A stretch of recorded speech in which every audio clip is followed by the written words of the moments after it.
계신 주님, 변함없는 사랑으로 우리를 인도하시는 주님, 그 주님께 시간 우리 믿음의 고백으로 찬양하며 나아갑니다. 내가 주인 삼은 모든 것, 내가 주인 삼은 모든 것 내려놓고 내 주 되신 주 앞에 나가 내가 사랑했던 모든 것 내려놓고 주님만 사랑해.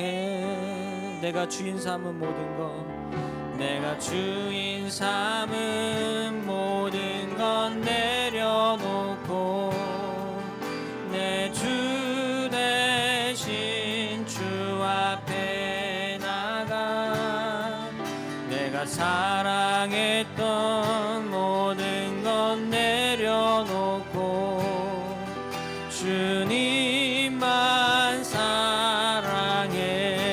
주 사랑 거친 풍랑에도 깊은 바다처럼 나를 잠잠케 해. 주 사랑 내 영혼의 반석 그 사랑 위에 서리. 다시 한번 고백합니다. 내가 주인 삼은 모든 것 내려놓고 내 주 대신 주 앞에 나가 내가 사랑했던 모든 것 내려놓고 주 주님만 사랑해. 주 사랑 거친 풍랑에도 깊은 바다처럼 나를 잠잠케 해. 주 사랑 내 영혼의 반석 그 사랑 위에서 우리 믿음으로 선포합니다. 그 사랑 주 사랑 거친 풍랑에도 깊은 바다처럼 나를 잠잠케 해. 주 사랑 내 영혼의 반석 그 사랑 위에 서리. 그 사랑 날 위해 죽으신 그 사랑 날 위해 죽으신 날 위해 다시 사신 예수 그리스도 다시 오신 그 사랑 죽음도 생명도 천사도 하늘의 어떤 권세도 끊을 수 없는 영원한 그 사랑 예수. 그 사랑 날 위해 죽으신 날 위해 다시 사신 예수 그리스도 다시 오신 그 사랑 죽음도 생명도 천사도 하늘의 어떤 권세도 끊을 수 없는 영원한 그 사랑. 다시 한번 우리 믿음으로 선포합니다. 그 사랑 날 위해 죽으신 날 위해 다시 사신 예수 그리스도 다시 오실 그 사랑 죽음도 생명도 천사도 하늘의 어떤 권세도 끊을 수 없는 영원한 그 사랑 예수. 영원한 그 사랑 예수. 할렐루야 찬양하세 내 모든 죄 사함받고 주 예수와 동행하니 그 어디나 하늘나라. 할렐루야 할렐루야 찬양하세. 내 모든 죄 사함받고 주 예수와 동행하니 그 어디나 하늘나라. 우리 박수 치면서 찬양하겠습니다. 내 영혼이 은총 입어 주한 죄지 벗고 보니 슬픔 많은 이 세상도 천국으로 와도다. 할렐루야 할렐루야 찬양하세. 내 모든 죄 사함받고 주 예수와 동행하니 그 어디나 하늘나라. 주의 얼굴 뵙기 전에 멀리 뵈던 하늘나라. 내 맘속에 이루어지니 날로 가깝도다. 할렐루야 할렐루야 찬양하세. 내 모든 죄 사함받고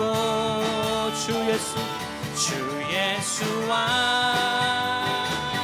동행하니 그 어디나 하늘나라. 높은 산이 거친 들을 조막이나 궁궐이나 내 주 예수 모신 곳이 그 어디나 하늘나라. 할렐루야 찬양하세. 내 모든 죄 사함받고 주 예수와 동행하니 그 어디나 하늘나라.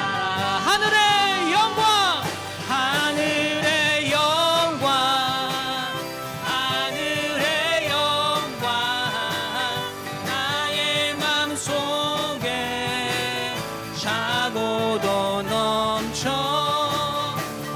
할렐루야를 힘차게 불러 영원히 주를 찬양하리. 우리 태산을 넘어 엄곡에 가고 빛 가운데로 걸어가면 주께서 항상 지키시기로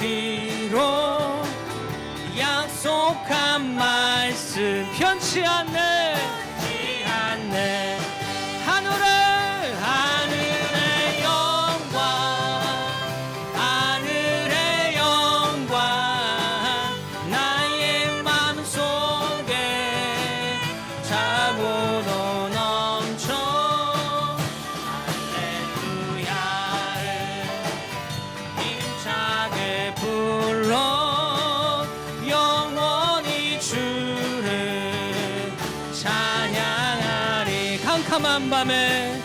캄캄한 밤에 다닐지라도 주께서 나의 길 되시고 나에게 밝은 빛이 되시니 길 잃어버리 염려 없네 염려 그렇습니다. 하늘의 영광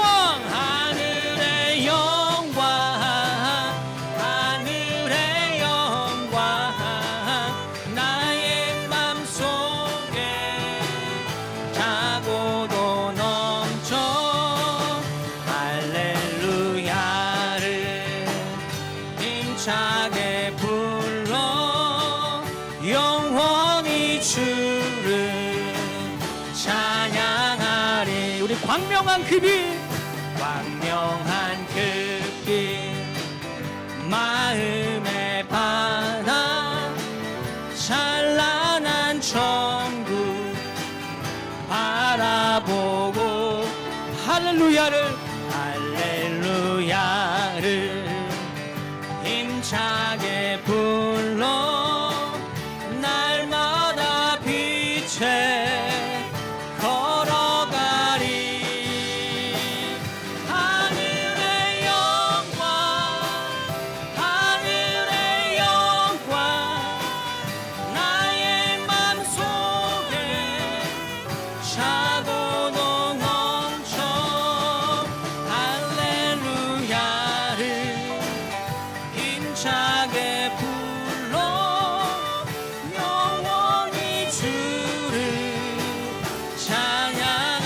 다시 한번 하늘의 영광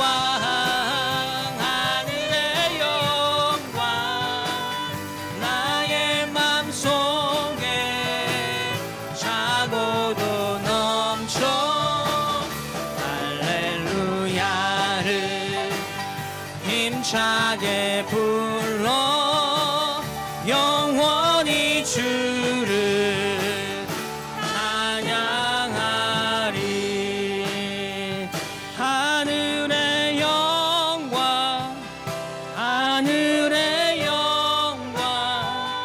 나의 맘속에 차고도 넘쳐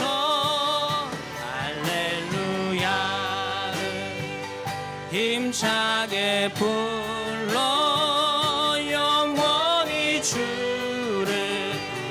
자, 우리 두 손을 높이 들어서 다시 한번 믿음으로 선포합니다. 하늘의 영광 하늘의 영광 나의 맘속에 차고도 넘쳐 할렐루야를 힘차게 불러 영원히 주를. 자, 다시 한번 하늘의 영광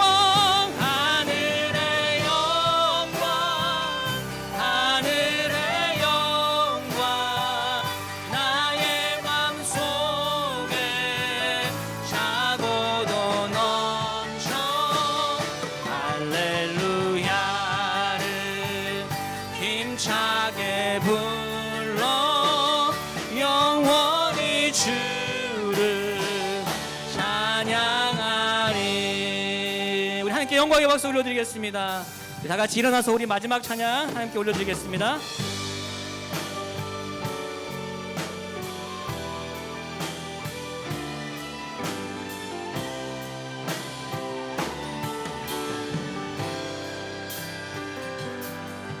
내 눈 주의 영광을 보네.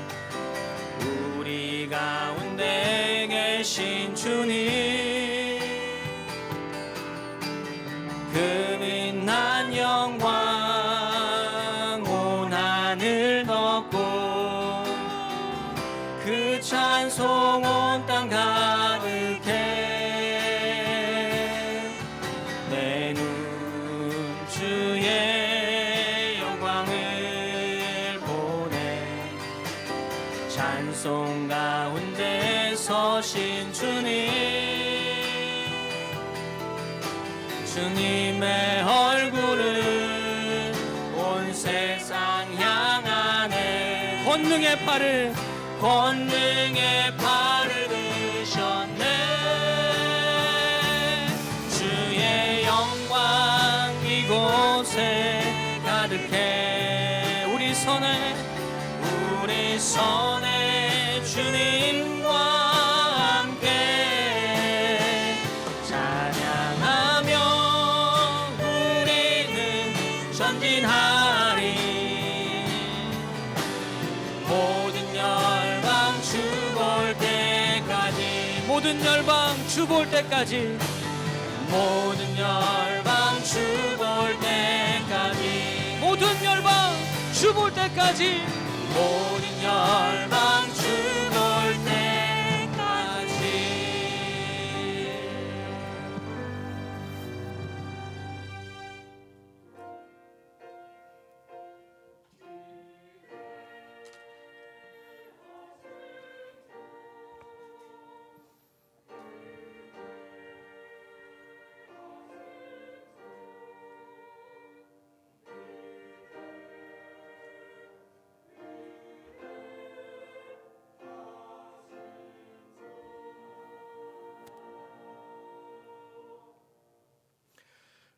하나님이여, 내 마음을 정하였사오니 내가 노래하며 나의 마음을 다하여 찬양하리로다. 비파야 수구마 깰지어다. 내가 새벽을 깨우리로다. 여호와여, 내가 만민 중에서 주께 감사하고 문나라 중에서 주를 찬양하오리니 주의 인자하심이 하늘보다 높으시며 주의 진실은 궁창에까지 이르나이다. 하나님이여, 주는 하늘을 위해 높이 들리시며 주의 영광이 온 땅에서 높임받기를 원하나이다. 아멘. 사랑이 많으신 하나님 아버지, 하나님께서 지난 한 주간도 은혜 가운데 지켜주시고 인도하시다가 오늘 주의 날 또 주님 앞에 나와 하나님을 예배하게 하심을 감사합니다. 하나님, 이 시간에 우리 예배당과 또 가정에서 예배하는 가운데 함께하여 주시고 주님이 임재의 영광을 풍성하게 하여 주시옵소서. 이 시간에 우리가 영과 진리로 하나님을 예배하겠사오니 이 예배를 주장하시고 인도하셔서 하나님이 기뻐 받으시는 예배 되게 하여 주시옵소서. 주의 성령께서 주장하시고 인도하시길 간절히 소원하며 예수님 이름으로 기도하옵나이다. 아멘. 사도신경으로 우리의 신앙을 하나님 앞에 고백하겠습니다. 전능하사 천지를 만드신 하나님 아버지를 내가 믿사오며 그 외아들 우리 주 예수 그리스도를 믿사오니 이는 성령으로 잉태하사 동정녀 마리아에게 나시고 본디오 빌라도에게 고난을 받으사 십자가에 못 박혀 죽으시고 장사한 지 사흘 만에 죽은 자 가운데서 다시 살아나시며 하늘에 오르사 전능하신 하나님 우편에 앉아 계시다가 저리로서 산 자와 죽은 자를 심판하러 오시리라. 성령을 믿사오며 거룩한 공예와 성도가 서로 교통하는 것과 죄를 사하여 주시는 것과 몸이 다시 사는 것과 영원히 사는 것을 믿사옵나이다. 아멘. 모두 자리에 앉으셔서 우리 다 같이 찬송 301장 하겠습니다.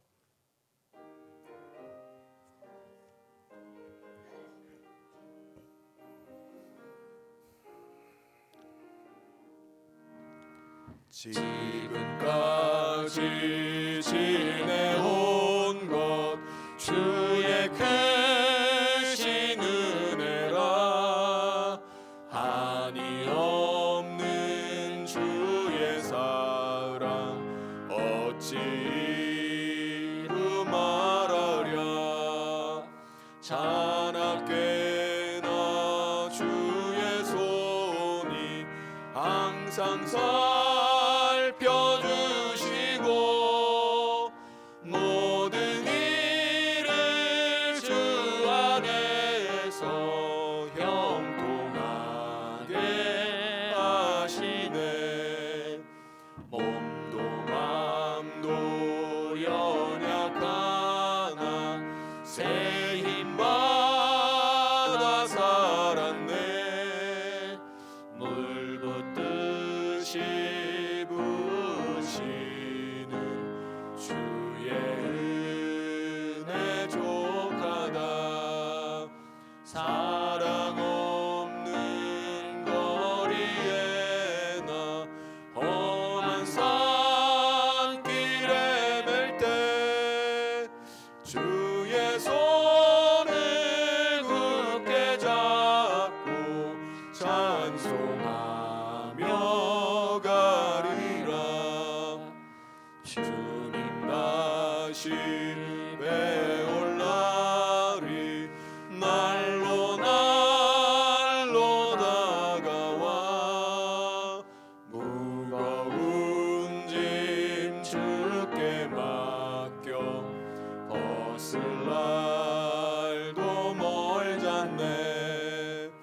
나를 위해 예비하신 고향 집에 돌아가 아버지의 품 안에서 영원토록 살리라. 아멘. 이 시간 우리를 대표해서 김광남 장로님 나오셔서 기도 인도해 주시겠습니다.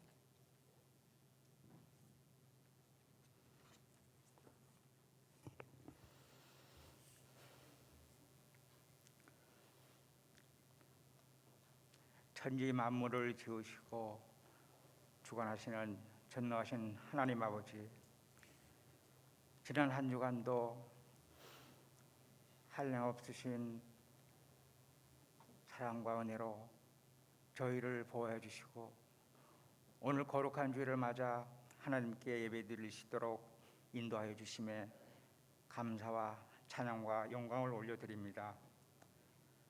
비록 모든 성도들이 다 함께 모이지 못하고 현장에서 또는 각 처소에서 흩어져서 예배를 드리지만 우리의 몸이 어디 있든지 마음과 뜻과 정성을 다하여 주님께 영광을 돌리게 하옵소서.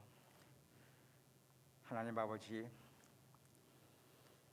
지난 한 주간 세상 살아온 저희들의 삶을 되돌아보면 너무나 주님을 실망시켜 드린 일들이 많았습니다. 늘 하나님의 은혜로 살면서도 세상의 헛된 것들에 먼저 마음을 빼앗기기도 하고 세상에 기대어 살았던 때가 참 많았습니다. 연약하고 부족한 저희를 불쌍히 여기셔서 용서해 주시고 우리의 몸과 마음과 영혼을 주님 십자가의 보혈로 정결케 하여 주시옵소서. 또한 이 시간 성령으로 충만케 하셔서 영과 진리로 주님께 나아가는 복된 시간이 되게 하여 주시옵소서. 하나님 아버지, 우리들 올 한 해도 하나님의 은혜와 사랑 없이는 살아갈 수 없는 존재임을 늘 잊지 않게 하시고 말씀 붙들고 감사하며 순종하는 삶을 살도록 인도하여 주시옵소서. 하나님, 올해 또 벌써 한 달이 지나가고 있지만 아직도 멈추지 않고 있는 코로나19로 인해 여전히 예측할 수 없는 힘든 삶을 살아가고 있습니다. 그러나 주님, 저희들 아무리 힘들고 어렵더라도 좌절하거나 낙심치 않게 하시고 오히려 우리 자신을 되돌아보면서 그동안 우리가 무심코 누렸던 모든 것들이 얼마나 소중한 것들이었는지를 깨닫게 하시고 지금 우리에게 주어진 것들에 감사하며 어려울 때일수록 살아 역사하시는 하나님만 의지하고 영적으로 승리하며 나아가게 하여 주시옵소서. 하나님 아버지, 우리 성도들을 위해 기도합니다. 모든 성도들이 삶 속에 복의 복을 더하여 주시고 영육간의 강건함을 허락하여 주시옵소서. 질병으로 고통받는 성도들을 위로하여 주시고 그들의 삶 속에 회복의 은혜를 더하여 주시옵소서. 또한 경제적으로 정신적으로 어려움을 겪는 가정들 가운데 찾아주셔서 그들의 마음을 어루만져 주시고 그들의 삶을 친히 돌보시고 인도하여 주시옵소서. 하나님 아버지, 특별히 주님의 몸된 교회와 성도들을 위해 올해도 어렵고 힘든 많은 일들을 앞장서서 감당해야 하실 담임 목사님과 또한 교육자님들을 꼭 붙들어 주시옵소서. 성령 충만함으로 능력과 지혜를 더해 주시고 기쁨과 감사로 은혜롭게 주신 사명을 잘 감당케 하여 주시옵소서. 하나님, 해외와 국내에서 복음 전파를 위해 헌신하시는 선교사님들의 삶을 지켜주시고 보호해 주시옵소서. 특별히 선교사님들의 필요를 채워주셔서 말씀을 증거하는 모든 선교 활동이 순조롭고 형통하도록 역사하여 주시옵소서. 거룩하신 하나님, 이 시간 하나님의 말씀을 전하시는 담임 목사님을 성령으로 충만케 하셔서 이곳에 온전한 하나님의 뜻이 선포되게 하여 주시옵소서. 말씀을 듣는 모든 성도들의 심령을 주님 손으로 어루만져 주셔서 겸손한 마음으로 말씀에 응답하며 또한 그 말씀으로 주님의 놀라우신 은혜를 체험하는 복된 시간이 되게 하여 주시옵소서. 이 시간 호산나 찬양대를 비롯한 예배를 위해 수고하는 모든 손길들 주님 기억하여 주시고 그들의 섬김을 통하여 영광 받으시옵소서. 주님께 감사와 찬송과 찬양을 드리며 우리를 구원하신 예수님 이름으로 기도드립니다. 아멘.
아멘. 이전보다 더욱 주님 사랑하기를 소원합니다. 교회 소식 전해드리겠습니다. 현장 및 온라인 예배 안내입니다. 모든 예배는 우리가 현장에서 예배와 그리고 또 온라인 실황 유튜브 실황 예배로 함께 드리실 수 있겠습니다. 그리고 유치부, 유초동부, 청소년부, 청년부 주일 현장 예배와 또 유튜브 실황으로 함께 예배를 드리실 수 있습니다. 생명의 꼴을 먹읍시다 전교인 성경 통독이 일정상으로는 어제까지 해서 모두 끝이 났습니다. 아직 미처 일독을 다 못하신 분들이 있으면 2월 6일까지 성경 통독을 끝내시고 성경 통독 카톡방에 일독했다고 이렇게 알려주시기를 바랍니다. 그리고 작년도에 성경 시상을 안 했는데 작년 1월부터 2독 이상 하신 분들이 있으면 총 몇 독을 하셨는지 그거를 또 성경 카톡방에 알려주시기를 바랍니다. 그리고 2월 한 3주간 정도 쉬었다가 2월 22일부터 7월 31일까지 성경 통독 두 번째 텀을 갖도록 하겠습니다. 요 한 3주간 기간 동안에 미처 못 읽으신 분이 있으면은 성경을 다 마무리해 주시고 그리고 또 지난번에는 너무 부담이 돼서 참석하지 못하신 분들이 좀 있었던 것 같은데 기간을 요번에는 좀 길게 잡았어요. 그래서 두 번째 텀에 같이 조인하셔서 함께 성경 통독을 하실 수 있기를 바랍니다. 금식하는 기뻐하는 금식 헌금은 지난 주까지 해서 30분이 300만 원을 이렇게 헌금해 주셨습니다. 그래서 이 헌금을 지난번에 광고 말씀드린 것처럼 우리 성현교회 두 가정을 위해서 그리고 또 기독교 봉사 한 기관 미랄이라는 봉사 기관에 전달을 해드렸습니다. 이 일을 위해서 우리 모든 성도님들이 같이 마음을 합쳐서 함께 헌금해 주시고 또 기도해 주셔서 감사를 드리고 앞으로 또 두 가정을 위해서도 계속 기도 부탁드립니다. 새해 말씀 카드가 나왔습니다. 이 말씀 카드 안 받아가신 분들은 4층 로비에 있으니까는 받아가시기를 바랍니다. 기부금 납입 증명서 연말정산 서류가 필요하신 분들은 사무실에 우리 교육자 사무실에 신청해 주시고 받아가시길 바랍니다. 그리고 기부금 영수증을 받기 위해서는 헌금하실 때 꼭 만약에 여러분의 자녀들이 받기를 원하면 여러분 성함과 그리고 또 자녀들의 성함을 함께 헌금 봉투에다가 적어주시면 좋겠습니다. 그러면은 연말정산 그 서류를 발급하는데 무리가 없이 잘 발급될 수 있겠습니다. 모임 안내입니다. 우리 장학부가 2월 7일 다음 주 주일 오후 2시에 줌으로 화상회의를 갖도록 하겠습니다. 교회 소식은 이상이고 이 시간에 하나님께서 우리에게 주신 말씀 함께 보도록 하겠습니다. 에베소서 6장 10절부터 18절까지 말씀입니다. 끝으로 너희가 주 안에서와 그 힘의 능력으로 강건하여지고 마귀의 간계를 능히 대적하기 위하여 하나님의 전신갑주를 입으라. 우리의 씨름은 혈과 육을 상대하는 것이 아니요 통치자들과 권세들과 이 어둠의 세상 주관자들과 하늘에 있는 악의 영들을 상대함이라. 그러므로 하나님의 전신갑주를 취하라. 이는 악한 날에 너희가 능히 대적하고 모든 일을 행한 후에 서기 위함이라. 그런즉 서서 진리로 너희 허리띠를 띠고 의의 호심경을 붙이고 평안의 복음이 준비한 것으로 신을 신고 모든 것 위에 믿음의 방패를 가지고 이로써 능히 악한 자의 모든 불화살을 소멸하고 구원의 투구와 성령의 검 곧 하나님의 말씀을 가지라. 모든 기도와 간구를 하되 항상 성령 안에서 기도하고 이를 위하여 깨어 구하기를 항상 힘쓰며 여러 성도를 위하여 구하라. 아멘. 우리는 종종 사는 게 전쟁이다라는 말을 합니다. 입시 전쟁, 취업 전쟁, 범죄와의 전쟁, 지금 요즘은 바이러스와의 전쟁이라고 말합니다.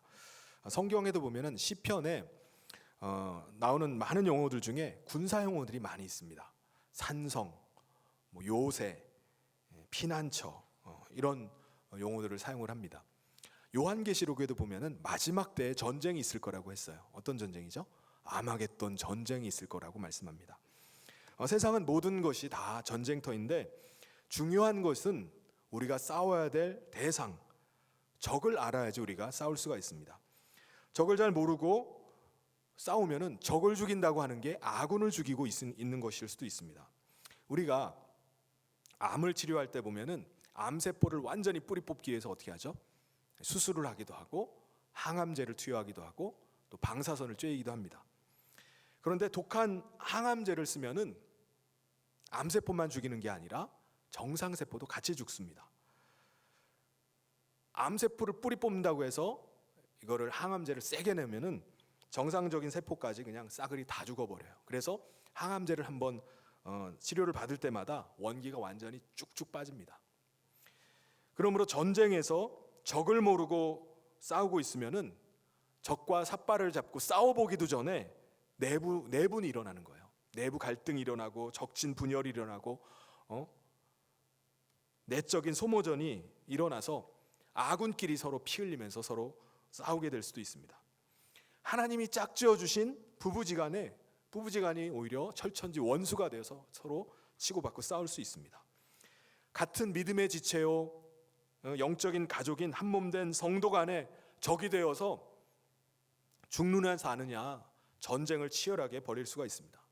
여러분, 이게 얼마나 어리석은 일입니까? 그런데 실제 우리의 삶에서 왜 이렇게 자기 세포를 자기가 공격하는 일들이 이렇게 비일비재하게 계속해서 일어날까요? 왜냐하면은 진짜 우리가 싸워야 될 주적은 배후에 숨어 있기 때문에 그렇습니다. 그래서 우리가 아군끼리 서로 싸우고 있는 것입니다.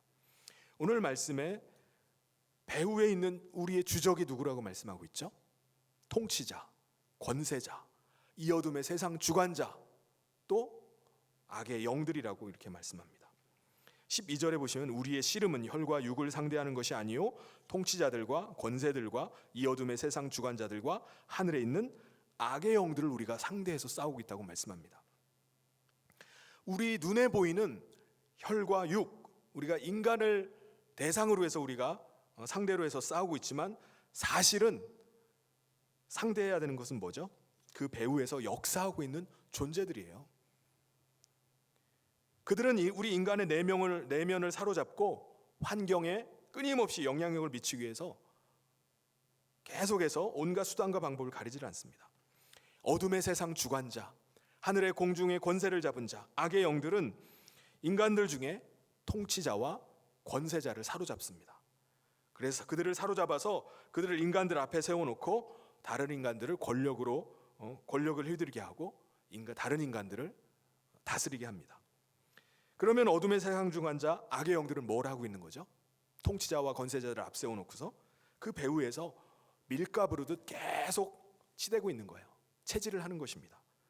서로 싸우도록 계속 부채질만 하고 있으면 그때부터 인간들끼리 싸웁니다.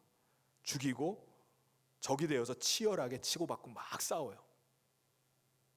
이 세상에는요, 각 나라의 통치자들이 있잖아요. 권세자들이 다 있습니다. 그러면 그들 위에서 온 세상을 다스리고 있는 왕은 누구라는 거죠? 그들을 다스리는 자들이 누구입니까? 사탄입니다. 사탄이 인간의 배후에서 인간들을 자기 마음대로 조종하고 억압하고 다스려 나가고 있습니다. 이것을 우리가 어떻게 알 수 있죠? 예수님께서 한 사건을 통해서 그것을 우리에게 말씀을 해주셨습니다. 당시에 사람들이 귀신 들려서 보지도 못하고 말하지도 못하는 어떤 한 사람을 예수님 앞에 데리고 나왔습니다. 그래서 예수님께서 그 사람을 귀신을 쫓아내시고 치유를 하셨어요. 그러니까 그 사람이 눈이 보이게 되고 말도 하게 되었다고 말씀합니다. 마태복음 12장 22절에 보면은 그때 귀신 들려 눈 멀고 말 못하는 사람을 데리고 왔거늘 예수께서 고쳐주심에 그 말 못하는 사람이 말하며 보게 되었다고 말씀합니다. 그런데 이걸 지켜보고 있던 바리새인들은 이것을 자기들의 관점으로 엉뚱하게 해석을 했습니다. 뭐라고 말하죠? 이건 분명히 예수가 사탄의 힘을 빌어가지고 귀신을 쫓아낸 것이다 라고 이렇게 말하는 겁니다. 그래서 예수님께서 이렇게 대답하셨어요. 만약에 사탄이 자기 편인 사탄을 쫓아내는 것이면 이건 내 부분이 일어난 거 아니냐. 그러시면서 예수님은 마태복음 12장 28절에 그러나 내가 하나님의 성령을 힘입어 귀신을 쫓아내는 것이면 하나님의 나라가 이미 너희에게 임하였느니라 라고 말씀하셨습니다. 이게 무슨 말씀이죠? 예수님께서는 내가 사탄의 힘을 빌어서 귀신을 쫓아낸 것이 아니라 나는 성령의 힘을 힘입어서 귀신을 쫓아낸 것이다. 그러므로 귀신이 쫓겨나갔다고 하는 것은 바로 주님이 다스리는 하나님의 나라가 그 사람 가운데 임한 것이다 라고 이렇게 말씀하신 것입니다. 사탄은 이 세상 가운데 자기의 왕국을 만들고 인간을 자기의 소유물로 삼았어요. 그래서 우리 인간들을 자기 마음대로 주무르고 억압하면서 살아갑니다. 그런데 예수님께서는 이 사탄이 통치하고 있는 이 세상 가운데 임하셨어요. 그래서 사탄을 결박해버리고 그에게 압제당하고 있던 우리 인간을 자유케 하시고 치유하시고 회복시키시는 것입니다. 그래서 이것을 이렇게 표현하세요. 29절에 사람이 먼저 강한 자를 결박하지 않고서야 어떻게 그 강한 자의 집에 들어가 그 세간을 강탈하겠느냐. 결박한 후에야 그 집을 강탈하리라. 여기서 헷갈리는 좀 말씀이 나오는데 여기서 강한 자가 누구죠? 사탄입니다. 예수님께서 강한 자의 집에 쳐들어가신 거예요. 그래서 강한 자 사탄을 결박해버리고 그 강한 자의 집에 들어가서 그의 세간살이를 강탈해버린다고 말씀합니다. 그의 세간살이 소유물된 것이 누구죠? 인간입니다. 바로 예수님께서 강한 자에게 들어가셔서 인간을 구원해 내신다는 거예요. 예수님의 최종적인 목표는 사람들을 사탄의 권세에서 구원하시는 겁니다. 예수님은 지금도 마찬가지예요. 지금도 악한 사탄이 다스리는 세상 가운데 침투하셔서 사탄을 결박하고 그 아래 억압당한 자들, 인간들을 억압당하고 고통하는 사람들을 자유케 하시고 치유하시고 회복시키시는 겁니다. 한마디로 하나님의 나라가 이 땅 가운데 임하게 하시는 거예요. 그러면 사탄은 뭘 하고 있죠? 사탄은 가만히 당하고만 있나요? 사탄이 그때부터 엄청난 반격을 하는 겁니다. 사탄은 가만히 있질 않아요. 하나님의 나라의 왕이 이 어둠의 세상 가운데, 사탄이 주장하는 이 세상 가운데 임하시자 그때부터 영적인 엄청난 전쟁이 벌어지기 시작한 겁니다. 사탄은 반격을 하는 거예요. 어떻게 반격하죠? 물불을 안 가리고 온갖 수단과 방법을 다 동원해서 반격을 합니다. 그 주된 반격, 주된 방법이 뭘까요? 그것은 바로 생각을 통해서 공격을 하는 겁니다. 생각이에요, 생각. 우리에게 생각은요, 세 가지 통로를 통해서 우리 가운데 들어오게 됩니다. 첫 번째는 하나님의 소리를 통해서 우리에게 생각이 들어오기도 하고요. 두 번째는 내 자신 안에 있는 육신의 소리를 통해서 생각이 들어오기도 하고, 세 번째는 사탄의 소리를 통해서 생각이 우리 가운데 들어올 수 있습니다. 마틴 루터는 이런 말을 했어요. 내 머리 위에서 나는 새는 막을 수 없다. 그러나 내 머리 위에 둥지를 두는 새는 막을 수 있다. 우리가 소리를 듣고서 우리 머릿속에 어떤 생각이 떠오르게 되면은 떠오르는 생각은 우리가 막을 수가 없어요. 뭘 보든지 뭘 듣든지 머릿속에 생각나는 걸 우리가 어떻게 막아요? 온갖 생각이 다 떠오르는데 그 막을 수가 없습니다. 그런데 타락한 육신의 소리, 사탄의 소리가 주는 생각에 우리가 사로잡혀 버리면, 새가 날아서 우리 머리에 둥지를 틀어버리면은 다른 생각이 나질 않습니다. 놀랍게도 생각하면 되죠. 생각하면 되지라고 생각하지만 어떤 생각에 우리가 한번 붙들려 버리면 그때부터 정상적인 사고가 안 됩니다. 한번 어떤 생각에 사로잡히면 다른 생각이 나질 않아요. 정신이 육체의 노예가 되고 사탄의 노예가 되어 버리는 것입니다. 마치 어린 코끼리를 발목에다가 짧은 쇠사슬을 묶어가지고 그 쇠사슬이 그 닿는 범위 안에만 이렇게 살게 하면은 그 코끼리는 쇠사슬이 말뚝에 묶여 있지 않는데도 불구하고 그 범위 밖을 벗어나지 못하고 그 안에서만 계속 맴돌면서 살게 되는 것과 같습니다. 한번 어떤 생각에 묶이게 되면은 그때부터 그 생각에서 고착돼 가지고 그 생각에서 벗어나질 못하는 거예요. 골로새서 3장 2절에 보면은 위의 것을 생각하고 땅의 것을 생각하지 말라고 이렇게 말씀합니다. 한번 육신의 생각, 사탄이 주는 생각, 땅의 생각, 여기에 붙들려서 끌려가기 시작하면은 계속 거기에 매여서 살아가게 되는 것입니다. 계속 거기에 매여서 살면 어떻게 될까요? 로마서 8장 6절에 육신의 생각은 뭐라고요? 사망이에요, 사망. 영의 생각은 생명과 평안이니라. 다시 생각하면 되죠. 근데 문제는 다시 생각이 안 난다는 거예요. 다시 생각하기가 쉽지가 않습니다. 생각을 바꾸기가 쉽지가 않아요. 마태복음 24장 50절에 생각하지 않은 날 알지 못하는 시각에 그 종의 주인이 이를 것이라고 말씀합니다. 우리는 주님이 오실 때 그때 딱 생각하면 되죠 라고 하지만 생각이 안 난다니까요. 생각하지 않은 때 온다는 거예요. 마지막 될 때가 될 줄 알고 생각하고 있는 것이 아니라 생각하지 않은 때 그날이 온다는 것입니다. 그러므로 우리는 누구의 소리를 들어야 되죠? 육신의 소리를 듣나요? 마귀의 소리를 듣나요? 하나님의 소리를 들어야 돼요. 그래서 하나님의 생각을 우리가 받아들여야 됩니다. 사탄이 준 생각 중에 하나는 저는 공산주의 사상이라는 생각이 듭니다. 공산주의는요, 무신론과 유신론을 바탕으로 해서 가장 본질적인 핵심이 평등이에요. 평등. 여러분, 모두가 평등한 사회를 이룬다. 이게 얼마나 좋은 생각입니까? 많은 사람들이 여기에 열광을 해요. 그런데 그 생각의 끝을 계속 따라가면 어떻게 될까요? 모든 사람들이 다 평등하게 살려면 어떻게 해야 되죠? 사유재산을 다 뺏어야 돼요. 공유제와 공처제를 해야 됩니다. 아내조차 나눠야 된다는 거예요. 각자가 능력에 따라서 일을 하고 필요에 따라서 분배받는 사회가 되면은 그때 우리가 원하는 유토피아가 이루어진다고 생각하는 겁니다. 그런데 실제 그 생각을 쭉 따라갔던 공산주의 국가들은 어떤 모습이 되었죠? 평등을 그렇게 부르짖던 혁명가들은 권력을 놓지 않는 거예요. 하나같이 독재자가 되어서 훨씬 더 추악한 불평등을 낳고 있습니다. 노동자, 시민들은 어떻게 되죠? 개인 소유가 없으니까 열심히 일할 필요가 없습니다. 그러니까 경제적으로 발전하지 않고 점점점 가난해지게 됩니다. 한마디로 악순환이 계속 반복돼요. 그런데 현대에 와서 망했다고 생각했던 이 생각이, 이 사상이 다시 살아나고 있어요.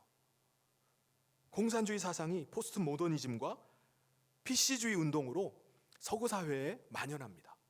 우리나라에까지 들어와서 사람들의 생각을 사로잡아가고 있어요. 이 생각의 핵심 개념이 뭐죠? 평등에다가 상대주의를 더하는 겁니다. 상대주의예요. 지구상에 있는 모든 것들은 다 우열이 없고 모두가 다 똑같이 평등하다. 그래서 이 생각의 끝을 계속 따라가면 어디로 가죠? 페미니즘 운동으로 나타나고, 다문화 운동으로, 종교 다원주의로, 동물 복지 운동으로, 환경보호 운동을 일으키게 됩니다. 절대적인 진리를 부정해요. 전통적인 가치를 부정을 합니다. 이 생각의 문제가 뭐죠?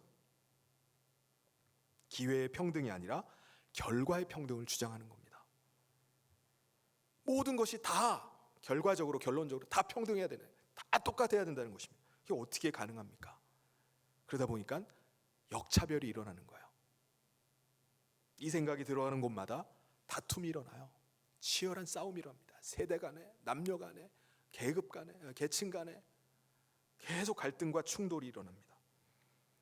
사탄이 이렇게 그럴듯한 생각 가지고 사람들을 미혹하고 있는 목적이 뭘까요? 우리 안에 있는 하나님의 생명, 말씀을 뺏어가기 때문에 생명과 하나님 나라의 유업과 하나님의 은혜를 뺏어가는 것입니다. 하나님의 소리가 들어가면은 우리는 살아나요. 우리는 생각이 살아나기 시작합니다. 혼이 살아나요. 아담에게 하나님의 말씀이 들어가니까 뭐라고 하죠? 그가 뭐가 되죠? 생명이 된다고 말씀합니다. 생명이 원어로 보면요, 혼이에요. 혼이 살아난다는 거예요. 살아있는 혼이 되었다는 것입니다. 그런데 사탄이 아담과 하와에게 하나님의 소리를 뺏어버리고 자기 소리를 집어넣어 버렸어요. 그러니까 아담과 하와가 어떻게 되죠? 하나님을 거역하는 겁니다. 거역한 결과 어떻게 되죠? 사망이 죽게 되었습니다. 그러니까 사탄의 목적은 아주 분명해요.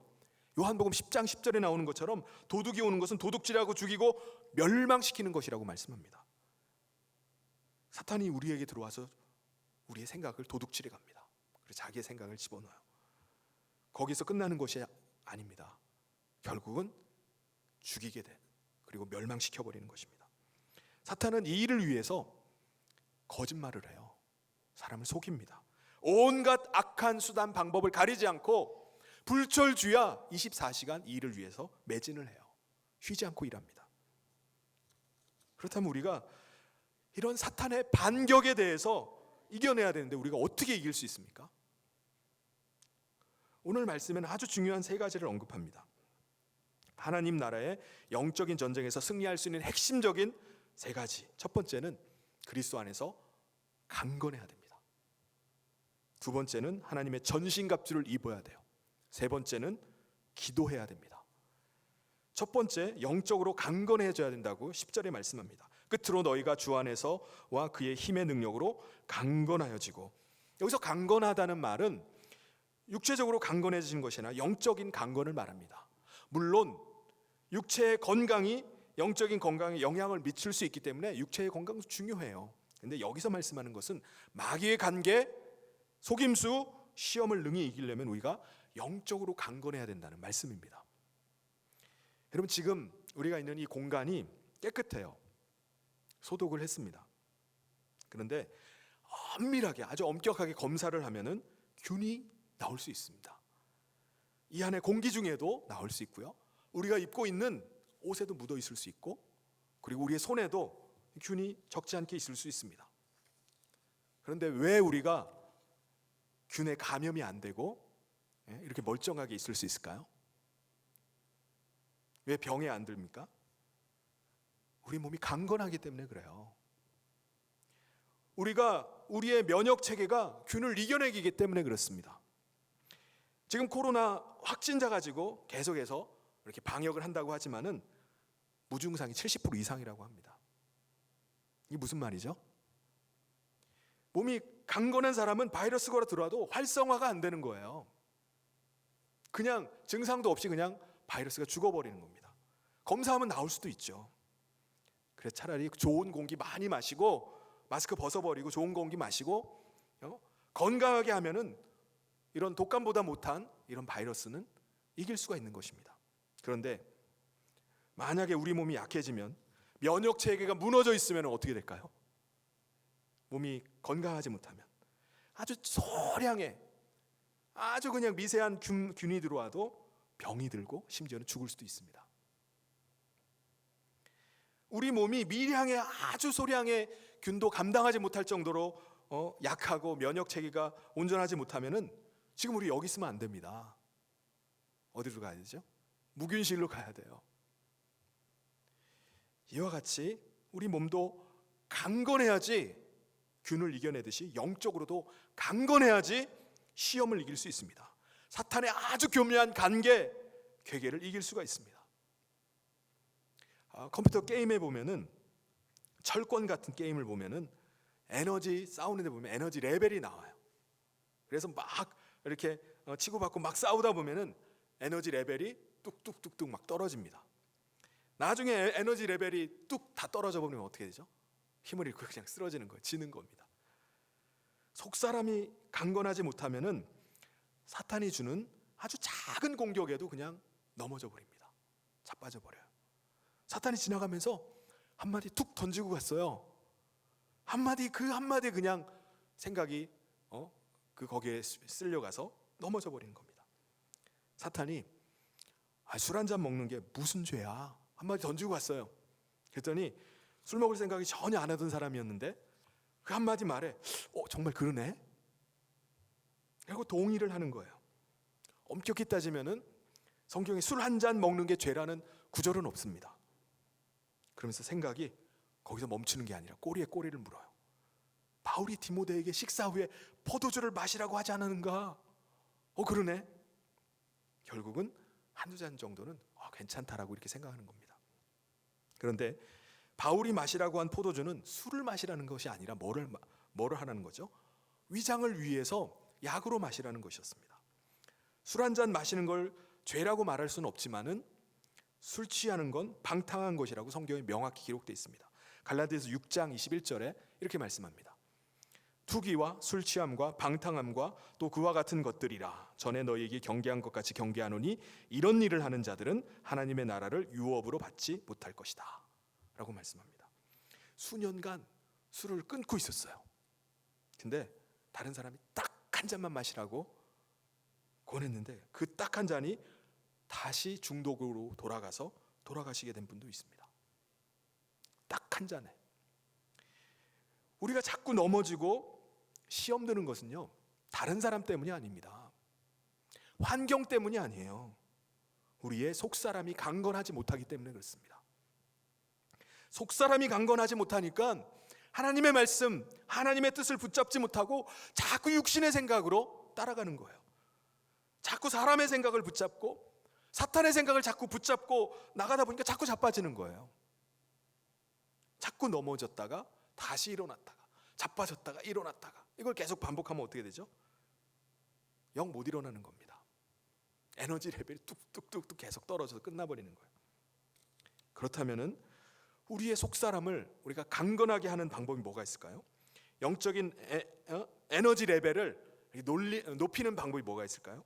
10절에 끝으로 너희가 주 안에서와 그 힘의 능력으로 강건하여지고, 첫 번째는 주 안에 있으라는 거예요. 주 안에.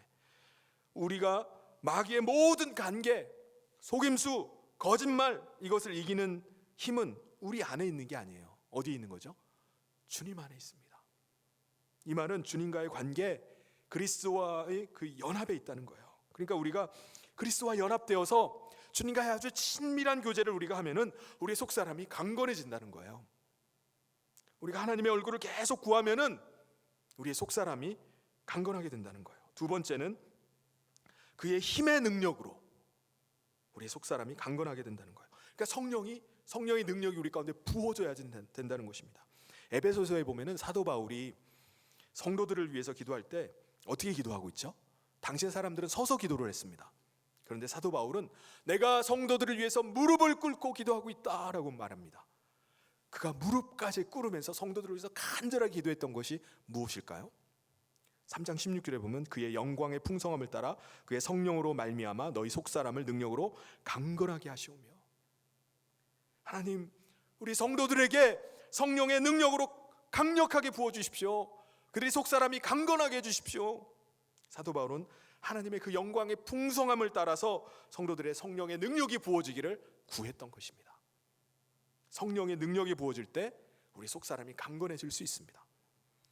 속사람이 강건해지면은 그 믿음으로 말미암아 그리스도께서 우리 안에 거하는 삶을 살게 되는 거예요. 그런데 속사람이 약해지면은 예수님이 우리 안에 거하는 삶을 살지를 못합니다. 영적인 레벨이 완전히 바닥을 치면은 우리가 주님 가신 길을 따라가는 것이 아니라 세상 길로 가는 거예요. 사탄이 이끄는 대로 계속 따라가는 것입니다. 그러니까 예수 믿는 사람들은 지금 영적인 전쟁의 한복판에 서 있는 것입니다. 저와 여러분 지금 치열한 전쟁 가운데 서 있어요. 사탄은 우리를 어떻게든지 넘어뜨리고자 온갖 수단과 방법을 가리지 않고 우리를 공격합니다. 거짓말, 속임수, 온갖 수단을 다 동원합니다. 그래서 지금도 우리 안에서 하나님의 생명을, 하나님 나라의 유업을, 그리고 하나님의 은혜를 우리 가운데서 빼앗고자 불철주야 24시간 노력하고 있습니다. 이런 죽느냐 사느냐의 그 문제가 달려있는 가운데 기다리다 보면 언젠가 철들겠지, 시간 지나면은 뭐 알아서 크겠지 라고 생각하고 있으면 안 됩니다. 성령의 일은요 훈련하지 않으면 안 됩니다. 애쓰지 않으면 안 돼요. 근데 육신의 일은 훈련하지 않아도 저절로 됩니다. 이게 무슨 말이죠? 성령의 일을 하지 않으면은 육신의 일이 그냥 저절로 나온다는 거예요.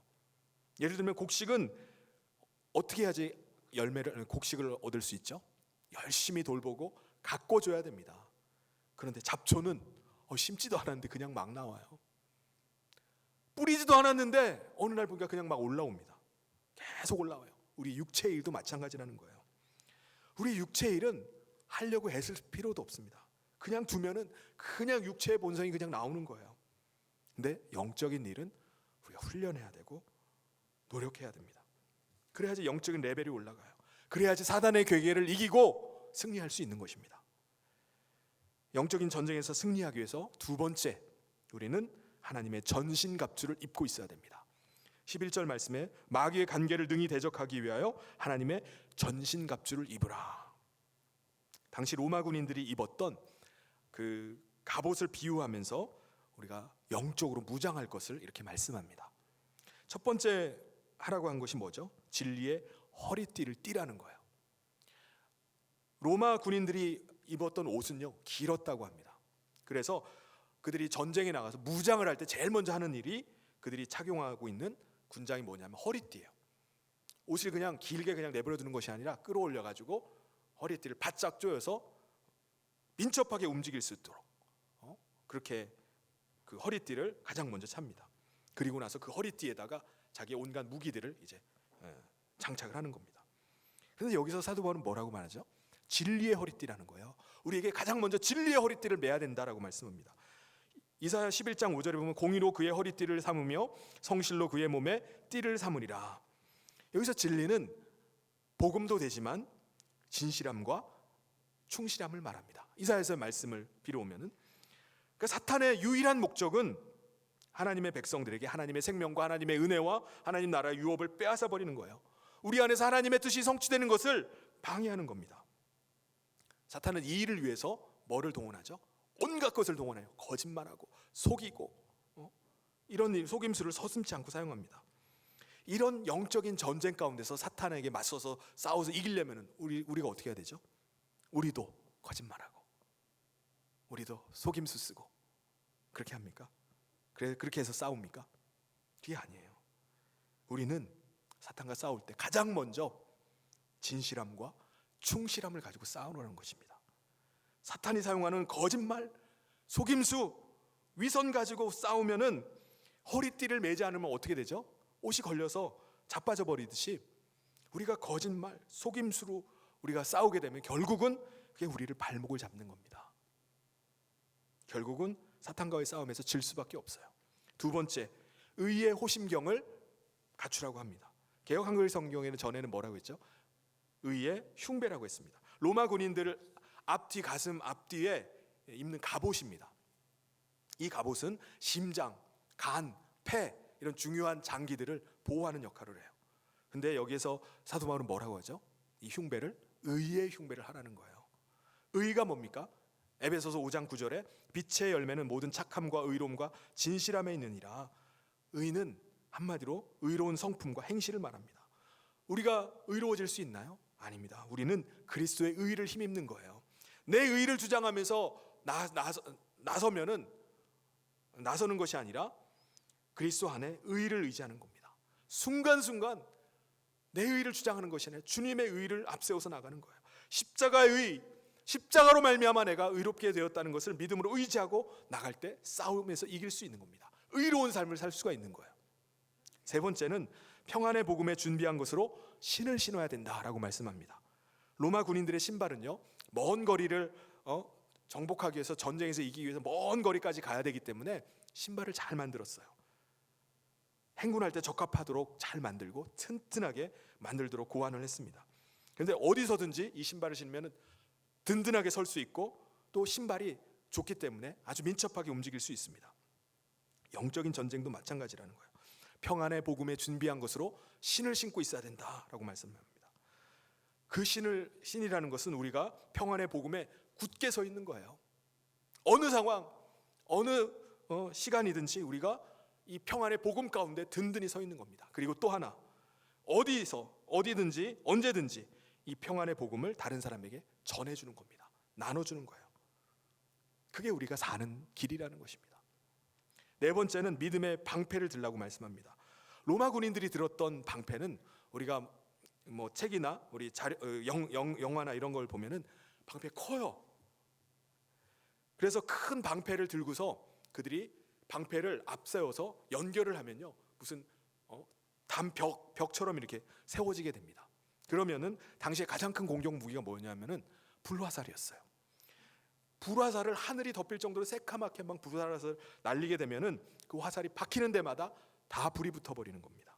불태워져요. 근데 방패를 연결해 가지고 그 뒤에서 숨으면은 화살이 꽂혀도 화살이 날아와도 꽂히질 않습니다. 타질 않아요. 그래서 사도 바울은 믿음의 방패를 가지고 불화살을 막아야 된다라고 말씀합니다. 믿음의 방패가 사탄의 불화살로부터 보호한다는 거예요. 여기서 불화살은 사탄의 집중적인 공격을 말합니다. 하늘을 덮는 것 같이 한꺼번에 공격이 몰아쳐요. 핍박을, 때로는 핍박으로, 환경으로, 말을 통해서 아주 다양하고 복합적으로 공격이 막 몰아칩니다. 이 집중적인 공격을 이길 수 있는 무기는 뭐냐? 방패라는 거예요. 믿음의 방패. 하나님의 능력을 믿고, 하나님의 사랑을 믿고, 하나님의 말씀을 믿고, 때로는 내가 죽으면 죽으리라, 나는 하나님만 의지하고 나가리라, 그 믿음으로 나갈 때 그게 우리를 이기게 하는 것입니다. 적의 불화살로부터 우리를 막아세우는 거예요. 다섯 번째는 구원의 투구를 써야 된다고 말씀합니다. 머리에 쓰는 이 투구는요, 당시에 청동이나 합금으로 이렇게 만들어가지고 도끼로 내려 쳐도 깨지지 않았다고요. 이 투구가 하는 역할은 뭐죠? 머리를 보호하는 겁니다. 제일 중요한 머리를 보호하는 거예요. 사도 바울은 우리도 투구를 써야 되는데 우리 믿는 자는 구원의 투구를 써야 된다고 말씀합니다. 아까 말씀드렸던 것처럼 사단이 집중적으로 공격하는 게 뭐죠? 우리의 생각입니다. 우리의 생각 속에는 지금 치열한 영적인 전쟁이 지금 벌어지고 있어요. 가치관의 전쟁이 치열하게 우리 생각 속에서 벌어지고 있습니다. 사탄이 우리의 생각을 통해서 계속 반격을 하는 거예요. 두려움을 주기도 하고요, 의심이 일어나게 하기도 하고, 부정적인 생각에 매이기도 하고, 불신을 주고 우울증에 빠지게 하고 정신적으로 혼란하게 만들어 버립니다. 호르몬 작용으로 우울증이 오기도 하면 영적인 공격으로 우리 가운데 계속해서 우울감을 심어줘요. 그러면 생각을 보호하기 위해서 뭐를 써야 된다는 거죠? 구원의 투구를 쓰고 있어야 됩니다. 에베소 교회 성도들은 다 구원받은 자들이에요. 그런데 이미 구원받은 성도들에게 왜 구원의 투구를 쓰라고 말할까요? 다시 말해서 구원의 확신 가운데 서 있어야 된다는 거예요. 이미 하나님께서 우리에게 주신 구원의 토대에서 물러서서는 안 된다는 거예요. 이 구원의 확신이 흔들려서는 안 된다는 것입니다. 여섯 번째는 성령의 검입니다. 검은 당시에 로마 군인들이 썼던 검은 장검이 아니에요. 단검이었습니다. 30에서 40cm짜리 단검을 허리에다 메고 방어용으로 쓰든지 공격용으로 쓰든지 육탄전이 벌어졌을 때 그 무기를 사용하는 겁니다. 근데 사도 바울은 뭐라는 거죠? 이 검이 성령의 검이라는 거예요. 바로 하나님의 말씀을 말합니다. 성령께서 주시는 그 말씀 가지고 우리가 그 말씀으로 이겨내는 거예요. 우리가 싸울 수 있는 무기, 휘두를 수 있는 공격 무기는 말씀, 성령의 검이 유일합니다. 그래서 우리가 말씀으로 사단 마귀의 공격을 이겨내기 위해서 우리 가운데 하나님의 말씀이 풍성해야 됩니다. 요한일서 2장 14절에 뭐라고 말씀하죠? 하나님의 말씀이 너희 안에 거하시며 너희가 흉악한 자를 이기었습니다. 하나님의 말씀으로 우리가 흉악한 자를 이길 수 있다는 거예요. 하나님의 말씀이 우리 안에 풍성하게 거할 수 있도록 해야 됩니다. 우리 안에 말씀에 풍성하게 거한다는 것은 바로 우리가 하나님의 말씀을 쫓아가는 거예요. 하나님 말씀 붙잡고 세상에 밀려오는 가치관, 육신의 생각, 어둠의 세력을 대적하고 물리치면서 그 말씀만을 쫓아가는 것입니다. 이게 바로 성령의 검입니다. 우리가 말씀을 휘두르면은, 말씀을 가지고 공격을 하면 사단은 도망가게 되어 있어요. 이와 같이 우리는 전신갑주로 무장을 해야 됩니다. 영적인 전쟁에서 승리하기 위해서 세 번째는 뭐냐면은 성령 안에서 기도하는 것입니다. 18절에 모든 기도와 간구를 하되 항상 성령 안에서 기도하고 이를 위하여 깨어 구하기를 항상 힘쓰며 여러 성도를 위하여 구하라. 기도는 영적인 전쟁만을 위해서 있는 게 아니죠. 더 중요한 게 뭐죠? 기도는 우리의 호흡입니다. 근데 영적인 전쟁에 승리하기 위해서도 반드시 기도가 필요하다는 거예요. 예수님께서 겟세마네 동산에 제자들을 데리고 올라가셨습니다. 이제 마지막 십자가를 지시기 바로 직전이에요. 그래서 제자들에게 함께 가서 기도할 것을 말씀하셨습니다. 그런데 제자들은 어떻게 하죠? 거기 가서 졸고 있는 거예요. 그래서 예수님께서 그들을 계속해서 깨우시면서 너희가 어떻게 해서 1시간이라도 깨어서 기도할 수 없느냐. 그래서 밤새도록 3번이나 반복을 하십니다. 근데 제자들은 결국 어떻게 됐죠? 결국 십자가 앞에서 배반하고 도망을 가버립니다. 그 이유가 뭘까요? 기도하지 않았기 때문에 그래요. 사단의 공격이 바로 여기에 있습니다. 전신갑주로 우리가 아무리 무장하고 있어도요, 우리가 졸고 있으면 아무 소용이 없습니다. 제가 강원도 철원에서 군생활했는데 거기가 몹시 춥더라고요. 그래서 보초를 나갈 때마다 그냥 막 껴입고서 나가요. 뒤뚱뒤뚱 하면서 적이 오면 도망가지도 싸우지도 못해요. 뭐 이렇게 해가지고 나갑니다. 근데 보초를 선다고 해서 거기 가서 자고 있으면 어떻게 되죠? 그게 무슨 소용이 있습니까? 우리가 전신갑주로 무장한다 할지라도 깨어서 기도하지 않으면은 전쟁에서 이길 수가 없습니다. 기도가 우리의 영적 전쟁에서 핵심입니다. 핵심적인 방편이에요. 그뿐만 아니라 우리는 어떻게 하죠? 서로를 위해서 기도해야 됩니다. 성경에 보아도 한 겹줄은 끊어지지만은 3겹줄은 어떻게 된다고요? 끊어지지 않는다고 했습니다. 그래서 우리 혼자 하는 것도 중요하지만은 넘어지기가 쉽습니다. 그래서 협력하면은, 함께 기도하면은 이길 수가 있습니다. 그래서 교회가 중요해요. 영적인 전쟁에서도 기도가 영적 전쟁에서 중요한데 더 중요한 것은 뭐죠? 서로가 기도하는 거예요. 서로 기도하라고 말씀합니다. 사랑하는 성도 여러분, 마귀의 목적은 한 가지입니다. 도둑질하고 죽이고 멸망시키는 겁니다. 이를 위해서 온갖 수단 방법을 동원하지 않고 오늘도 불철주야 24시간 쉬지 않고 우리를 공격해 오고 있습니다. 우리가 여기에서 승리하기 위해서는 우리가 우리의 하나님의 생명이 넘치는 것, 하나님의 생명이 넘치고 하나님의 뜻을 우리 가운데 이루고 하나님의 유업, 하나님의 나라를 우리가 받기 위해서는 우리가 어떻게 해야 됩니까? 강건해야 됩니다. 우리가 전신갑주로 무장을 해야 됩니다. 그리고 우리가 깨어서 기도해야 될 줄 믿습니다. 사랑하는 성도 여러분, 오늘 치열한 영적인 전쟁이 벌어지고 있는 이때 우리가 우리의 주적을 구분하지 못하고 아군끼리 치열하게 피 흘리면서 싸우는 것이 아니라 우리의 대적인 마귀 사탄과 대적해서 우리가 믿음으로 나아가 승리하는 저와 모든 성도님 되시기를 주님의 이름으로 축원합니다. 같이 기도하겠습니다. 하나님 아버지, 감사합니다. 오늘 우리가 그 어느 때보다 영적인 전쟁이 치열하게 벌어지고 있는 현장 가운데 우리가 살고 있음을 봅니다. 세상의 통치자와 권세자들이 악한 마귀의 그 배후에서 역사하는 대로 우리를 통제하고 억압하고 다스리려고 하지만 우리가 분별하게 하여 주시고 우리가 대적하게 하여 주시옵소서. 우리의 속사람이 강건하게 하여 주시고 전신갑주로 무장하게 하여 주시고 항상 깨어 성령 안에서 기도하게 하여 주시옵소서. 그래서 사단의 이 모든 불시험들을 이겨내고 믿음으로 승리하며 주의 길을 가는 우리 모든 성도님 될 수 있도록 주께서 함께하여 주시옵소서. 주께서 인도하시길 간절히 소원하며 예수님 이름으로 기도하옵나이다. 아멘. 우리 다 같이 자리에서 일어나셔서 우리 마지막 찬송 같이 하도록 하겠습니다. 1절과 4절 같이 하겠습니다.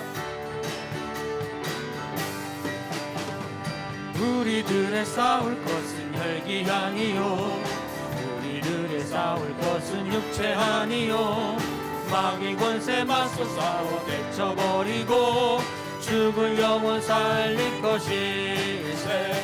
한 마음으로 힘써 나가세, 한 마음으로 힘써 싸우세. 마귀 군사들과 힘써 싸워서 승전고를 이기까. 죄악 중에 빠진 사람, 죄악 중에 빠진 사람 죄를 뉘우쳐 십자가에 달린 예수 믿기만 하면 위태한 데 빠진 영혼 구원 얻어서 천국 백성 될 것이니세.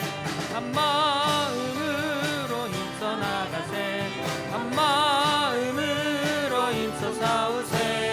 악한 마귀 군사들과 힘써 싸워서 승전고를 이기까지. 하나님 아버지, 감사합니다. 하나님의 사랑받는 주의 백성들이 이 시간 하나님 앞에 나와 예배하며 이 시간 귀한 예물을 준비하여 하나님 앞에 올려드립니다. 이 예물을 기뻐 받으시고 흠양하여 주시옵소서. 지금 오늘 주신 말씀대로 우리가 지금 치열한 영적인 전장 한복판에 지금 살고 있음을 고백합니다.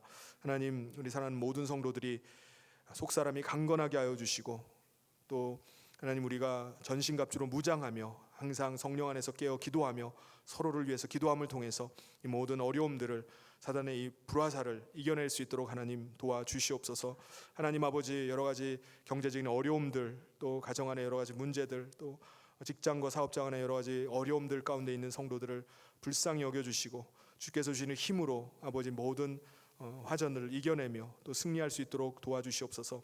하나님, 끝까지 주님 말씀 붙잡고 주님의 말씀을 의지하며 믿음으로 나갈 때 하나님께서 그 길을 선하게 열어주시고 형통케 하여 주시옵소서. 아버지 하나님께서 오늘도 붙잡아 주시고 또 인도하시기를 간절히 소원하며 예수님 이름으로 기도하옵나이다. 아멘. 지금은 우리 주 예수 그리스도의 은혜와 하나님 아버지의 사랑하심과 성령님의 감동 교통 위로 축복하심이 하나님의 약속의 말씀 붙잡고 오늘도 주의 주시는 힘으로 믿음으로 악한 마귀를 대적하여 싸워 승리하기를 소원하는 사랑하는 모든 성도들 위해 지금부터 영원토록 함께 있을지어다. 아멘.